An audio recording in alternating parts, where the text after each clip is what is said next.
France, March 7th, 1815. The road through the Alps was narrow and the snow was deep, and the soldiers of the Fifth Line Regiment of the French army had been sent to stop him. Their orders were clear. Their commander had given them explicit instructions. The man coming down that road was a fugitive, an exile, a former emperor who had been stripped of everything: his throne, his empire, his armies, his title, and sent to a small island off the coast of Italy to live out whatever years remained to him in irrelevance and obscurity. Stop him, arrest him, if necessary, shoot him. 1,000 men against perhaps 700. The mathematics of the situation were not complicated. Napoleon Bonaparte rode forward alone. He dismounted, he walked toward the line of muskets pointed at his chest, and then he did something that no military manual had ever prescribed and no training had ever prepared his opponents for. He opened his coat. He spread it wide, the grey overcoat that every soldier in France recognized, that had become as iconic as any flag or any standard, and he exposed his white waistcoat beneath it. A clear target, an unmistakable invitation. "Soldiers of the Fifth Regiment," he said, "if any of you wishes to kill his emperor, here I am." The silence that followed lasted perhaps 3 seconds. Then someone in the line cried out, "Vive l'Empereur!" and the formation dissolved. The soldiers who had been ordered to arrest him threw down their weapons and ran toward him. They tore the white royalist cockades from their hats. They wept. They embraced him. Their commander, who had given the order to fire, found himself alone in a field with no one left to command. Napoleon had just recaptured France without firing a single shot. 100 days later, at a place called Waterloo, he would lose it again, in an afternoon, in the mud, with the same army that had just proved on that mountain road that no force on earth could stand against him when he was truly himself. The question that Waterloo has been asking ever since is a simple one. What happened to the man who opened his coat on that road? Where did he go? And why, when it mattered most, was he no longer there? Napoleon Bonaparte won 60 battles. He conquered more of Europe than any commander since Julius Caesar. He reorganized the legal systems of a dozen nations, built roads and institutions that still exist, and generated a cult of personal authority so complete that grown men wept at the sight of his coat. He lost Waterloo. Not to a better general. Wellington himself said it was the closest thing he had ever seen, the nearest run thing you ever saw in your life. Not to superior numbers, the French had 72,000 men against 68,000 and more artillery. Not to superior tactics. Wellington's defensive position was strong but not impregnable, and Napoleon had broken stronger positions than Mont Saint John in his sleep. He lost Waterloo because the man who fought it was not the man who'd won 60 battles. He was ill. He was exhausted. He was making decisions slowly, reacting instead of acting, waiting when he should have struck, hesitating when certainty had always been his greatest weapon. And the men around him, the marshals, the generals, the soldiers who'd followed him across Europe for 20 years, were following a memory, a version of Napoleon that had existed at Austerlitz, at Jena, at Wagram, a version that had, somewhere in the years of exile and return and the grinding anxiety of the 100 days, begun to fade. Waterloo was not the story of how Napoleon was defeated, it was the story of how Napoleon defeated himself. And the details of how it happened, the opened coat on the mountain road, the 33,000 men who marched in the wrong direction, the sound of cannon that one general refused to follow, are the details of how empires end. Not with a single catastrophic blow, but with a series of small failures accumulating, each one survivable in isolation, collectively fatal. To understand Waterloo, you must first understand what Napoleon had just done. In February 1815, on the island of Elba, A man who had been the most powerful person on earth sat in a house he had decorated to look like an Egyptian temple and received visitors who came to observe him the way one observes an interesting animal in a comfortable cage. He was 45 years old.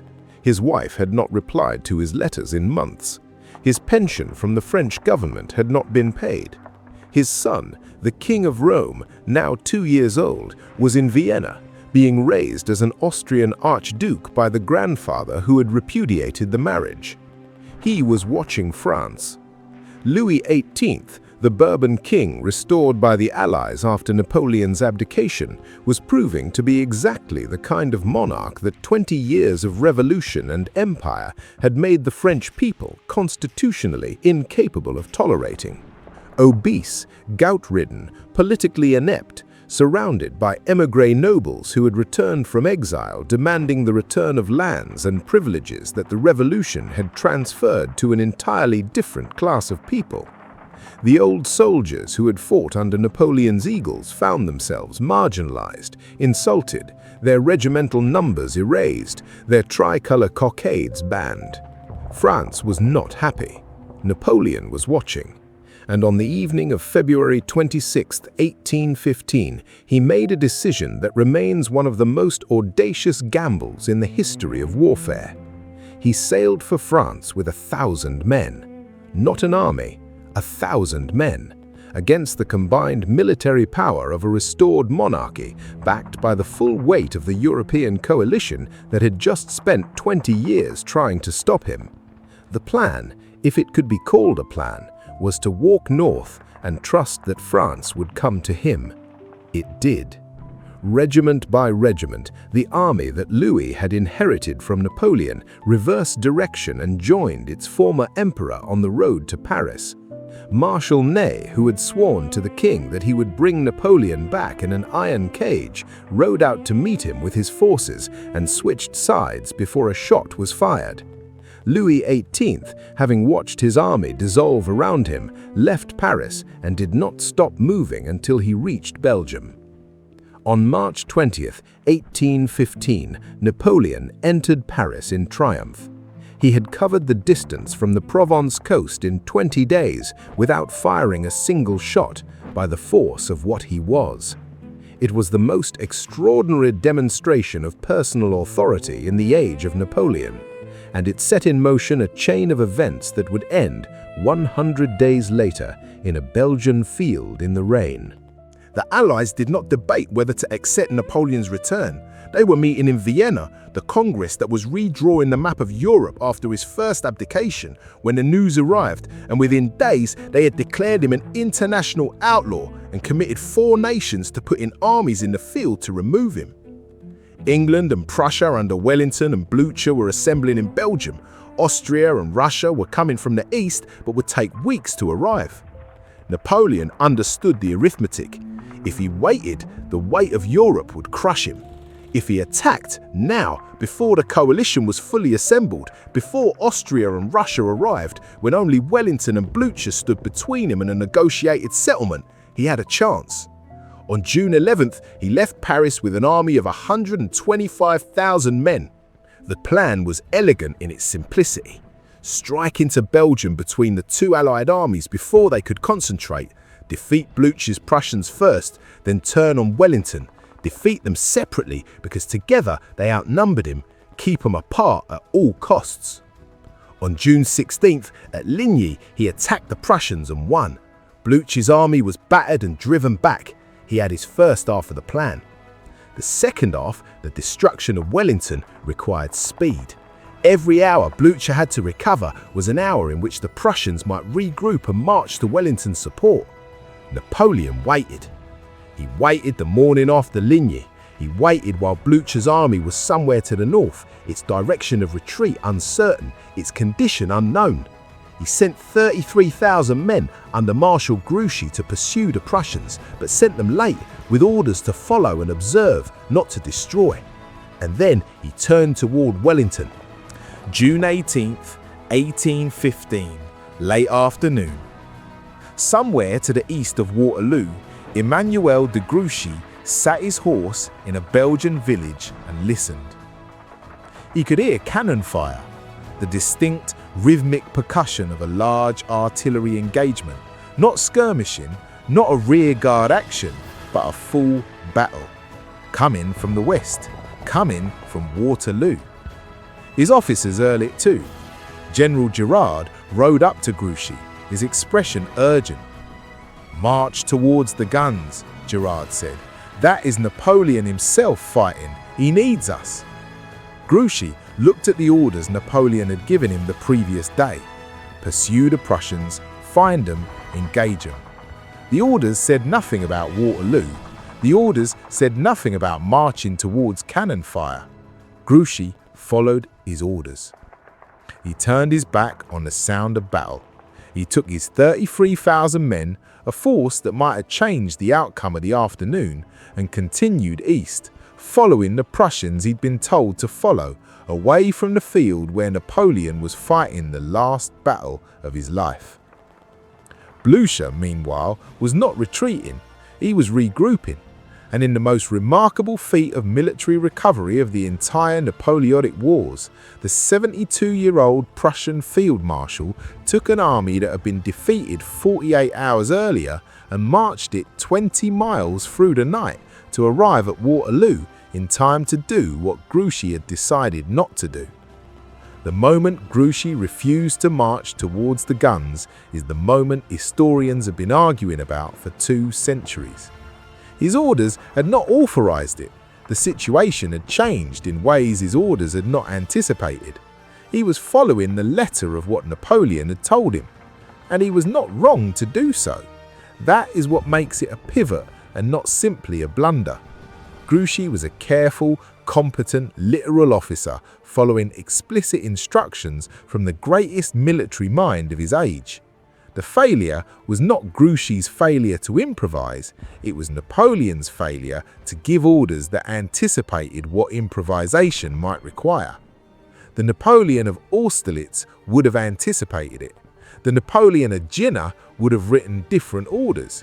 The Napoleon who had opened his coat on the mountain road in March, that Napoleon would have known, with the instinct that had always been his supreme military gift, that Grouchy needed to be told something the orders did not say. That Napoleon was not at Waterloo on June 18, 1815. The battle began 11:30 in the morning, delayed by the overnight rain that had turned the Belgian clay into the kind of mud that swallowed artillery wheels and slowed infantry advances. Napoleon, who had always used speed as a primary weapon, started late. He attacked late. He reacted late. Wellington had positioned his forces on the reverse slope of the Mont Saint-Jean ridge, a tactic that minimized casualties from artillery and concealed his true strength. Napoleon's opening bombardment, which should have devastated the Allied line, passed largely over the heads of men who were lying down behind a ridge they had been told to wait behind. The infantry attacks that followed were frontal, direct, predictable. The Napoleon who had made his name by finding the unexpected angle, the unguarded flank, the gap that no one else had seen, was not finding gaps at Waterloo. He was pushing men up a slope into the concentrated fire of an army that had been told to hold the ridge and was holding it. At 2 in the afternoon, Blucher arrived. Napoleon, who had been told that morning that the Prussians were retreating and posed no immediate threat, suddenly found his right flank under attack from an army that should not have been there. He was fighting on 2 fronts. The 33,000 men who might have prevented this were marching in the wrong direction. He committed the Imperial Guard. The Guard, Napoleon's elite, the veterans who had never broken, never retreated, never failed him in 20 years of continuous warfare, went up the slope of Mont Saint-Jean in the late afternoon and encountered the concentrated fire of 3 regiments of British infantry who had been waiting for exactly this moment. The Guard stopped. The Guard fell back. Someone on the French side saw it happen and said the words aloud, words that had never been said before in the history of the Napoleonic Wars, words that could not be true and were nevertheless true. La Garde recule. The Guard is retreating. The French army dissolved, not slowly, instantly. Soldiers who had stood firm under artillery bombardment for hours dropped their weapons and ran when they heard that the Guard had failed. The panic moved through the army with the speed of a rumor, because it was a rumor, the most devastating rumor in French military history, and because it was true. Napoleon tried to rally them, rode among them, begged, ordered, implored. The man who had once ridden forward alone against a regiment of muskets and made them cheer, found that the power of his presence had limits. Here, in the failing light of a Belgian afternoon, surrounded by a disintegrating army, he found those limits. The battle was over by evening. Napoleon's last army had ceased to exist as a military force. Wellington and Blücher met on the field as darkness fell and shook hands among the dead. Napoleon abdicated 4 days later. He was exiled to St. Helena, a British island 6,000 miles from Europe, so remote that escape was essentially impossible. He spent 6 years there, dictating his memoirs, reshaping his legacy, constructing the version of himself that he wanted history to remember. He died on May 5, 1821. He was 51 years old. The cause of death was debated for 2 centuries. Stomach cancer was the official diagnosis. Arsenic poisoning, whether accidental from the wallpaper of his damp rooms or deliberate, has been the favoured alternative ever since. The truth, as with so much about Napoleon, remains disputed. At his funeral, the British soldiers who lined the route bowed their heads as his coffin passed. Even in death, even after everything, the respect was instinctive. A great man had died, as the narrator says. A legend was about to be born. And the legend, the Napoleon of the memoirs, of the romantic paintings, of the image that has persisted for 2 centuries, is the Napoleon of the opened coat, of Austerlitz, of the impossible confidence and the impossible victories, the Napoleon who conquered Europe in 10 years. Not the Napoleon of Waterloo, not the man on the horse in the rain, watching the Imperial Guard retreat, knowing it was over and unable to make it not be over. That Napoleon, the one who lost, is harder to look at, because what he reveals is something that the legend is designed to conceal. That greatness has a clock on it, that the qualities which make a man extraordinary, the speed, the instinct, the willingness to risk everything on a single audacious move, do not last forever. That time extracts its payment from generals and emperors the same way it extracts it from everyone else, with the specific cruelty of taking first the things that mattered most. Napoleon at Waterloo was not a lesser man. He was the same man, worn down by 15 years of continuous war, by exile, by the particular exhaustion of having to become Napoleon again at 45, when he had spent everything becoming Napoleon the first time. Waterloo was not a military defeat, it was a reckoning. The moment when everything that had been deferred, the rest he had never taken, the limits he had never acknowledged, the impossible pace at which he had driven himself and everyone around him, came due simultaneously. He had conquered Europe in 10 years. Time collected the debt in an afternoon. And the soldiers who had wept on the mountain road in March, who had thrown down their muskets and run to embrace him and torn the cockades from their hats and felt for one last moment that the world was the way it had been when they were young and the eagles were advancing and nothing was impossible. Those soldiers ran from Waterloo in the gathering dark of June 18th, dropping everything, running south away from the ridge where the Guard had finally broken. They had followed Napoleon because of what he was. They ran because they had seen for the first time what he was no longer. The legend survived, the man did not. And between those two things, between the legend and the man, between the opened coat and the retreating guard, between what Napoleon had been and what Waterloo revealed he had become, is the distance that every great man eventually travels. The distance between who you are at the beginning and who you are at the end. Napoleon covered it in an afternoon. If this story stayed with you, if the mountain road and the retreating guard and the general who marched in the wrong direction means something to you, there are more of them waiting. Every empire, every defeat, every moment when greatness ran out of time. Subscribe to Dash History and stay.